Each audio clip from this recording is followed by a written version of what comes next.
My name is Daniel, and for as long as I can remember, my life has been centered around my faith. I grew up in a loving Mormon family, and the teachings of the Church of Jesus Christ of Latter-day Saints formed the foundation of my beliefs. Every Sunday, I would sit with my family in the pews, paying close attention to the lessons on righteousness, good deeds, and the path to eternal life. These values guided me, shaping how I lived, how I treated others, and how I viewed the afterlife. I committed myself to my faith as both a husband and a father, feeling a duty to guide my family spiritually, making sure we followed the commandments and upheld the principles taught in the Book of Mormon. I spent countless hours helping my community and my church, believing that my actions reflected my love for God. I thought I understood what it meant to be close to Him, to live a life that was pleasing in His sight, but deep down, I harbored small, fleeting doubts, questions I didn't dare speak aloud. Was I doing enough? Was I on the right path? I pushed these thoughts away, convinced they were merely tests of my faith. My life took a dramatic turn when I was diagnosed with cancer. It wasn't sudden. It slowly crept up on me like a shadow that refused to leave. At first, it was just fatigue, then pain, which I dismissed as part of getting older. By the time I saw a doctor, the diagnosis was dire, late-stage cancer with few options for treatment. I clung to my faith more than ever, praying daily for healing, strength, and understanding. My family was my rock, their unwavering support reminding me of the love we shared and the need to remain hopeful. Weeks turned into months, and my body grew weaker. Each trip to the hospital drained me, not only physically but emotionally. I maintained a brave face for my family, but inside I was struggling. I started to wonder why this was happening to me. Had I not been faithful enough? Was this punishment or simply part of the plan? My prayers became more desperate, more pleading. I asked God for clarity, for relief, for a sign that He was still with me. One evening, after a particularly exhausting day, I sat with my wife and children, the room heavy with unspoken worry. I could see the concern in their eyes, the fear they tried to hide behind comforting words. As I lay down to rest, an overwhelming fatigue washed over me, heavier than anything I had ever felt before. My chest felt tight, my breathing shallow. I could hear the muffled voices of my family around me, but their words grew distant. I tried to speak, to reassure them, but I couldn't. The last thing I remember was my wife's hand in mine, her voice trembling as she told me she loved me. Then everything went dark. It wasn't like sleep. It was deeper, emptier, as if the very essence of who I was had been taken away. There was no pain, no fear, just a stillness that was both comforting and unsettling. In that moment, I realized I was crossing into something beyond my comprehension, beyond anything I had ever been taught. I didn't know where I was headed or what awaited me, but I felt that whatever lay ahead would transform me forever. When the darkness engulfed me, I expected nothingness, silence, and an end to all the pain. But that wasn't what happened. Instead, I found myself floating weightlessly above my hospital bed. I could see my own lifeless body, pale and still, surrounded by my family and medical staff, desperately trying to revive me. My wife was holding my hand tightly, tears streaming down her face, her lips moving in prayer. My children stood nearby, their faces filled with fear and sadness. It was a strange sight, watching myself as though I were an outsider. At first I was confused. Was this some kind of dream? But the clarity of the scene, the vividness of every detail, told me this was something far more real. I could see the wrinkles in the sheets, the reflection of the fluorescent lights on the floor, even the flat line on the monitor. Yet despite the chaos, I felt calm, almost serene. There was no fear, no pain, just a deep sense of detachment, as though I had been freed from the weight of my physical form. I tried to reach out to my wife, to tell her I was still there, but no sound came from my lips. I realized then that I was no longer bound by my body. I was something else entirely, formless yet aware. I watched as the doctors worked tirelessly and as my family prayed through their tears. I felt a pang of sadness for them. I wanted to tell them I wasn't gone, not really, but I didn't know how. Then I noticed it, a light, unlike anything I had ever seen. It wasn't the type of light from this world. It wasn't just bright, it was alive, radiating warmth and love, enveloping everything it touched. It wasn't harsh or blinding, but inviting, like a gentle sunrise after a long, cold night. It seemed to come from somewhere far away, yet its presence surrounded me. As I focused on the light, I began to hear something, a voice, but not in the traditional sense. It wasn't speaking words, yet I understood it completely. It called to me, not with force, but with an undeniable pull, as if it had been waiting for me all along. There was something deeply familiar about it, something that resonated with the very core of who I was.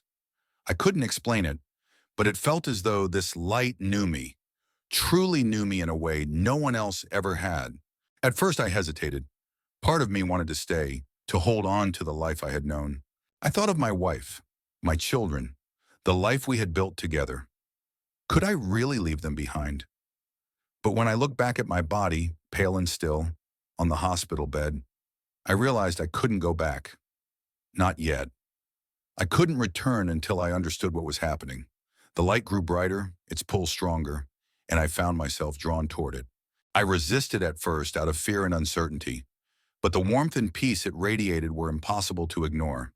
It wasn't just a light, it was a presence, one that enveloped me with love and understanding. Every fear, every doubt, every question I had carried in life seemed to fade away as I moved closer to it.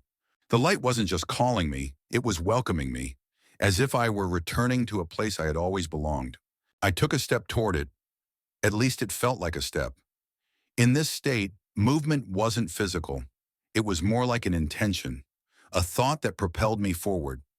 The closer I got, the more I felt the weight of my earthly struggles lifting, the pain of my illness, the doubts that had troubled my faith, the fear of death. All seemed to dissolve in the presence of this light. As I crossed the threshold, fully engulfed by the radiance, I felt an overwhelming sense of peace, unlike anything I had ever known. It was as though every burden I had ever carried was lifted, leaving only a feeling of love and acceptance. For the first time in my life, I felt whole. I didn't know where I was or what lay ahead, but I knew that whatever it was, it would change me forever. And then, in the midst of this peace, I sensed it, a presence, distinct yet inseparable from the light. It was powerful, compassionate, and utterly holy. It wasn't just something to be felt, it was someone. I knew without a doubt that I was about to meet someone extraordinary, someone who would answer the questions I hadn't even realized I was asking. The light seemed to intensify, wrapping around me like an embrace, as if preparing me for what was to come. When I stepped fully into the light, I was enveloped by a presence so profound, so overwhelming, that it was difficult to comprehend. It wasn't just light, it was alive, pulsating with love, truth, and authority. I felt seen, completely known, in a way that was both comforting and unsettling. There was no hiding, no pretenses, just raw, unfiltered reality. And then from within this radiant presence, I saw him. Jesus stood before me. At first I wasn't sure what I was seeing. He didn't resemble the serene figure I had always seen in paintings. No flowing hair, no distant gaze. This was different. He radiated power and authority, but his eyes were filled with a compassion so deep it pierced through every barrier I had built around my heart. He looked at me, not at my appearance, not at my actions, but at my soul. "Daniel," he said. His voice wasn't just a sound, it was an experience, resonating within me, echoing through every fiber of my being. "You've been searching for me, even when you didn't realize it." I froze, unsure how to respond. Searching for him. I had spent my entire life dedicated to the teachings of the Church of Jesus Christ of Latter-day Saints. I had followed the commandments, served in leadership roles, and strived to live a life of righteousness. I had done everything I was supposed to do, yet here he was, standing before me, suggesting that all of it had been leading to this moment. "You've always believed in hard work, Daniel," Jesus continued, his voice gentle but firm. "You've tried to earn your way to God, thinking that if you could just do enough, be enough, you would find peace. But salvation isn't something you can earn. It's a gift." His words hit me like a wave. I had been taught that salvation required effort, a life of obedience, service, and good works. Yet here was Jesus telling me that it was a gift, freely given through grace. It was a concept I had struggled with, especially when I encountered it in conversations with other Christians. It seemed too simple, too easy. But standing here in his presence, I couldn't deny the truth of what he was saying. But I've tried to follow the commandments, I said, finally finding my voice. I've lived a good life. Isn't that what God wants? Jesus smiled, a smile filled with both love and understanding. Your efforts matter, Daniel, but not in the way you think. Good works are a response to my love, not a requirement to earn it. I died for you, so you wouldn't have to carry the burden of trying to save yourself. As he spoke, visions began to fill my mind, vivid and undeniable. I witnessed his life, his teachings, his miracles. I saw him kneeling in the garden, praying so intensely that blood dripped from his forehead. I saw him carrying the cross, his body bruised and broken, yet his eyes remained full of determination and love. And then I saw him on that cross, his arms stretched wide as if to embrace the entire world. It is finished, he said, and I felt the weight of those words deep in my heart. It was for you, Daniel, Jesus said, his voice breaking through the visions. All of it, my life, my death, my resurrection, it was all for you. Tears streamed down my face as I tried to comprehend what I was seeing and hearing. I had always believed in Jesus, but only as a prophet, a great teacher, and an example of righteousness. I had never truly understood him as my Savior, as the Son of God who gave his life so that I could live. But what about everything I've been taught? I asked, my voice shaking. What about the teachings of my church, the focus on works, on becoming perfect? Perfection is not something you can achieve on your own, Jesus said, his eyes never leaving mine. It is something you receive through me. I am the way, the truth, and the life. No one comes to the Father except through me. Those words cut through me like a sword. I had heard them before, but I had always dismissed them as incompatible with what I believed. Now, hearing them directly from Jesus, I couldn't deny their power. It was as if a veil had been removed, revealing a truth that had always been there, waiting for me to see it. You have a purpose, Daniel, Jesus continued. You've been given this experience for a reason. The truth isn't meant to be hidden, it's meant to be shared. I nodded, though I wasn't entirely sure how to put what I was experiencing into words. How could I explain this to my family, my church, my community? How could I tell them that everything I thought I knew was incomplete? That I had encountered a truth far greater than anything I had ever imagined? Trust me, Jesus said as though he could read my thoughts. I will give you the strength and the words. All I ask is that you follow me. For the first time in my life, I understood what it truly meant to surrender, to release my own efforts, my own understanding, and place my trust completely in him. It wasn't easy. Letting go never is, but it felt right. It felt like coming home. As the light around us began to shift, I sensed that our time together was drawing to a close. You're not done yet, Daniel, Jesus said, his voice a mix of authority and compassion. You have more to see, more to learn, but for now, you must prepare to return. Return, I asked, a mix of relief and reluctance in my voice. Yeah, he said, but first I want to show you what's at stake. Before I could ask what he meant, the light around us began to change, and I knew I was about to witness something that would change me forever. As the light shifted, I felt a deep sense of anticipation, as if I were on the verge of something monumental. Jesus stood by my side, his presence unshakable. You've trusted in your own works, Daniel, he said gently, but now I want to show you what awaits beyond this life. Suddenly, the light around us seemed to intensify, and I found myself standing in a place beyond description. The air was alive, vibrant with love and peace. It wasn't just a feeling, it was a profound reality. This was heaven. Everywhere I looked, I saw joy and harmony. People of all ages and backgrounds were together, their faces radiant, free of pain. The beauty was beyond comprehension. Colors I'd never seen, music that resonated with my very soul. The presence of God filled every corner of this place, creating an indescribable peace. For the first time, I felt complete, as though all the longing I'd ever known was now fully satisfied. This is what I created for you, Jesus said, his voice full of love. Unity with God, freedom from pain, and the fullness of joy. This is the eternal home I have prepared for those who trust in me. Tears filled my eyes as I took in the scene. I had always hoped for an afterlife, but I never imagined it could be like this. The teachings I had grown up with spoke of a celestial kingdom, a place of reward for those who lived righteous lives. But this was not about reward, it was about relationship. It was about being fully known and fully loved by the Creator.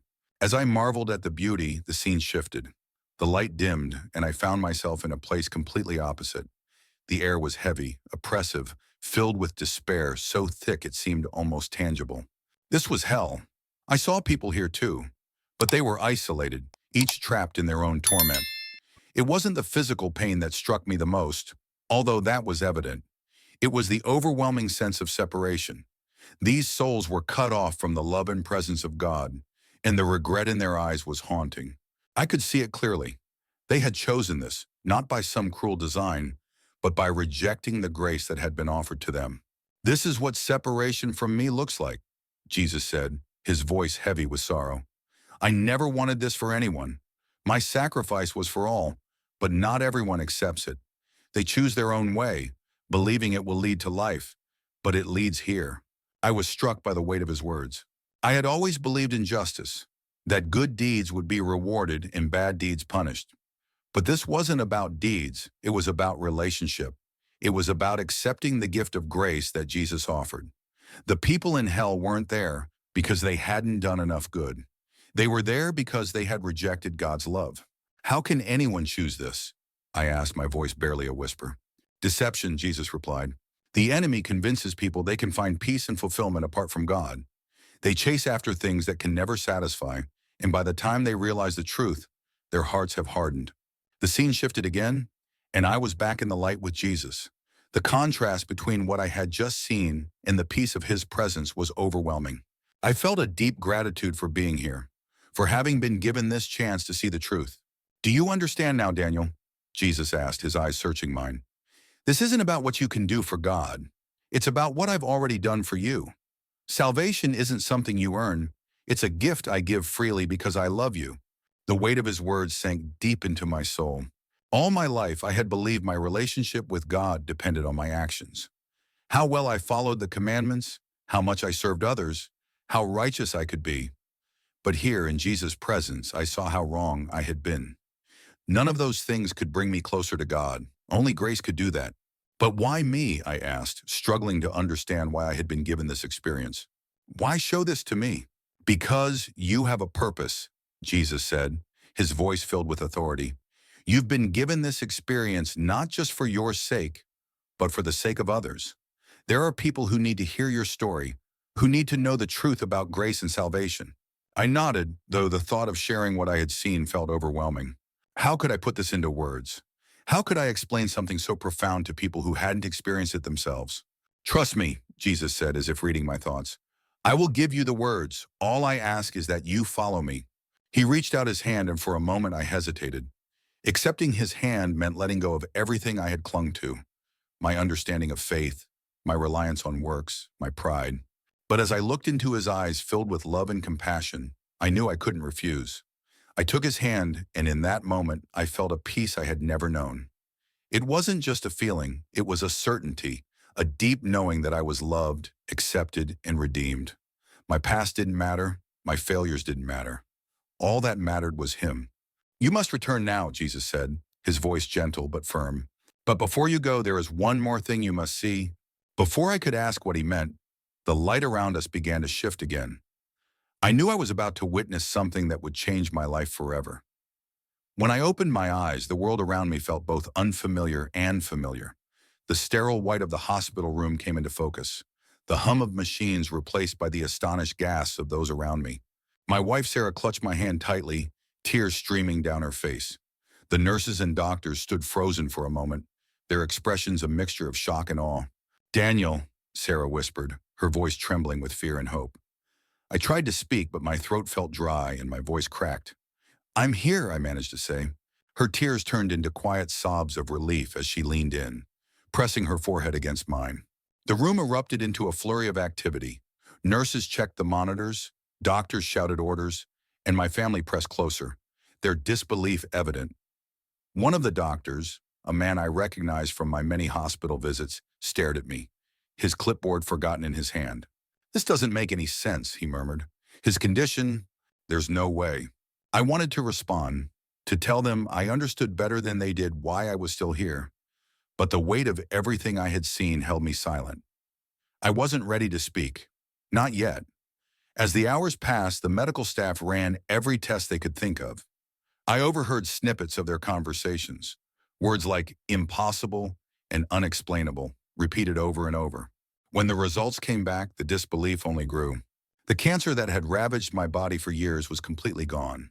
Not in remission, not reduced, gone. One of the doctors, a kind woman who had treated me for months, sat down beside my bed. "Daniel," she said, "I don't know how to explain this, but you're healthy. Your scans are clear. Your blood work is perfect.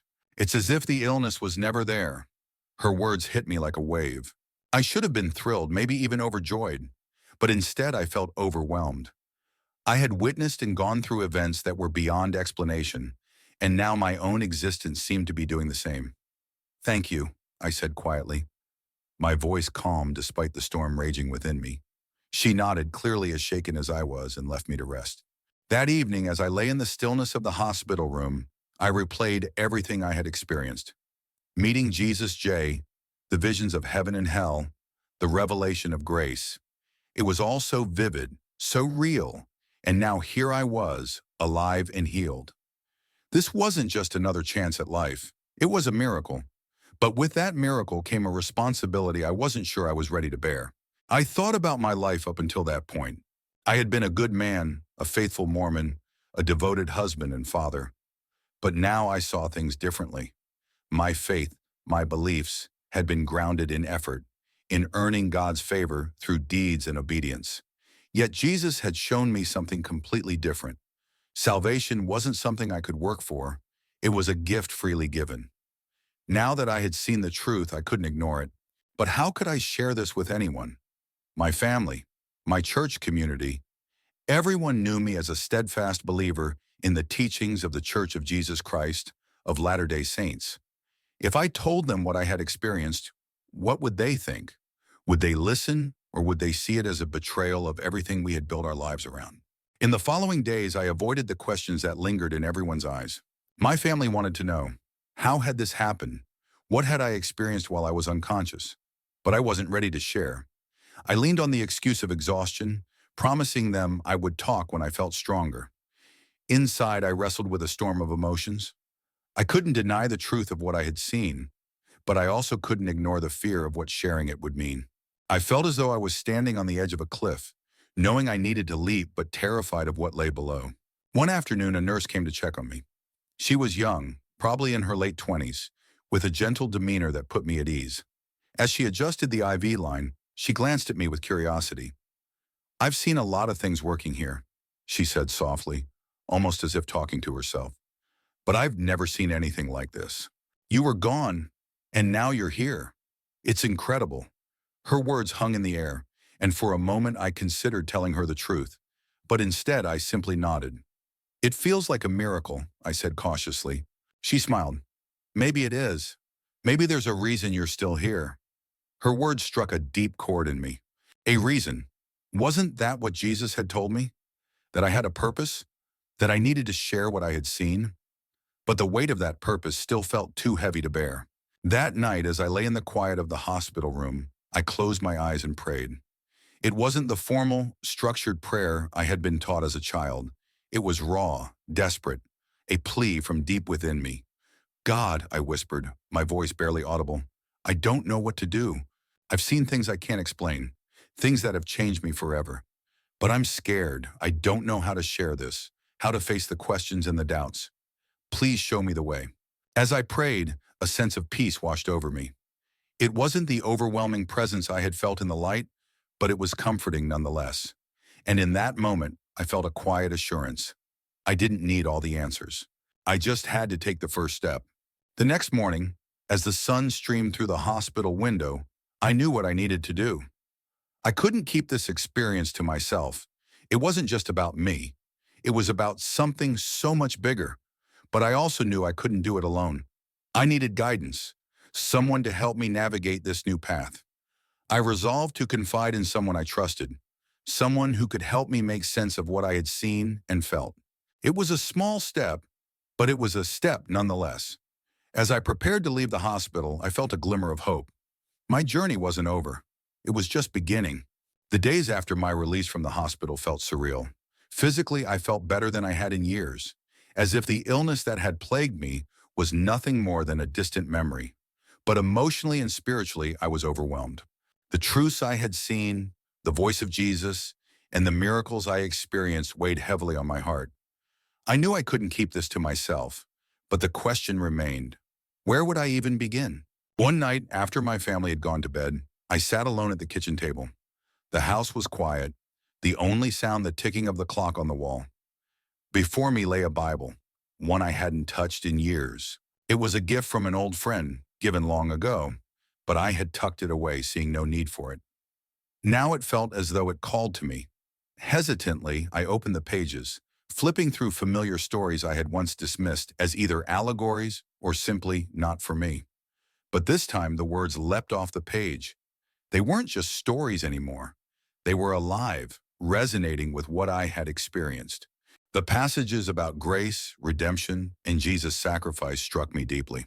I couldn't help but reflect on how often I had tried to earn God's favor, believing my actions were the only way to prove my worthiness. But Jesus had shown me that salvation was a gift freely given.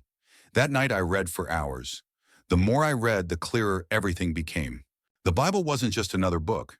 It was speaking directly to me, affirming everything Jesus had revealed during my near-death experience.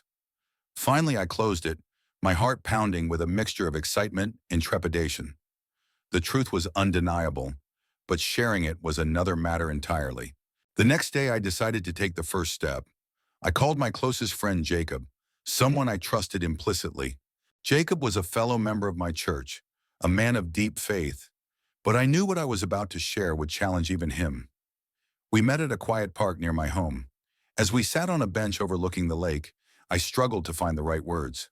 "Jacob," I began, my voice shaky, "I need to tell you something that happened to me."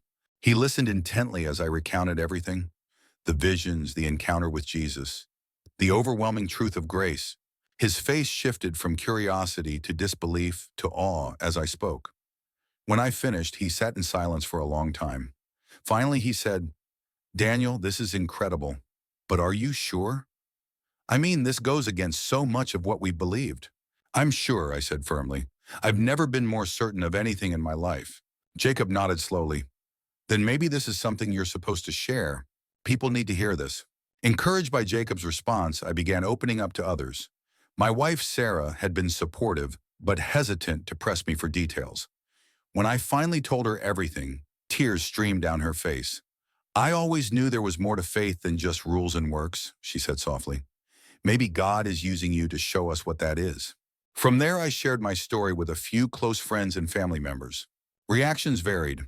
Some were moved to tears, while others seemed skeptical, unsure of how to reconcile my experience with their own beliefs. But no one outright dismissed me, and that gave me the courage to keep going. The real turning point came when I was invited to speak at a small gathering hosted by a mutual friend of Jacob's. It was a group of about 20 people, most of whom were also members of our church. Standing before them, I felt a familiar pang of nervousness. What if they thought I was crazy? What if they rejected everything I had to say? I began by sharing my battle with illness, something many of them already knew. Then I told them about the night I died.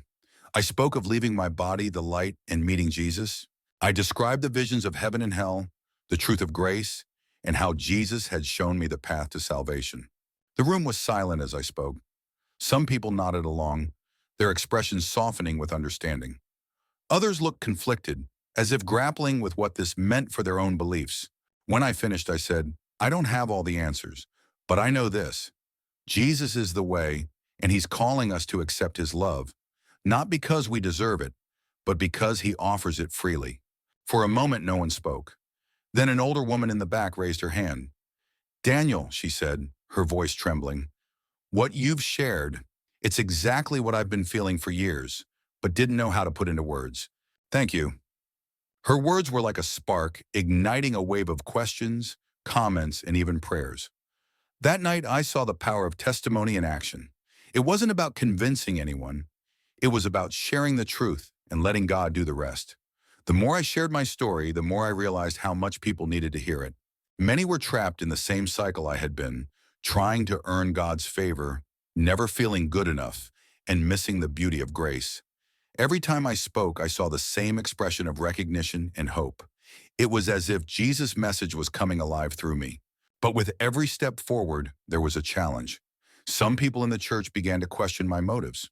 "Why would Jesus single you out?" one man asked me pointedly after a gathering. "Why not reveal this to all of us?"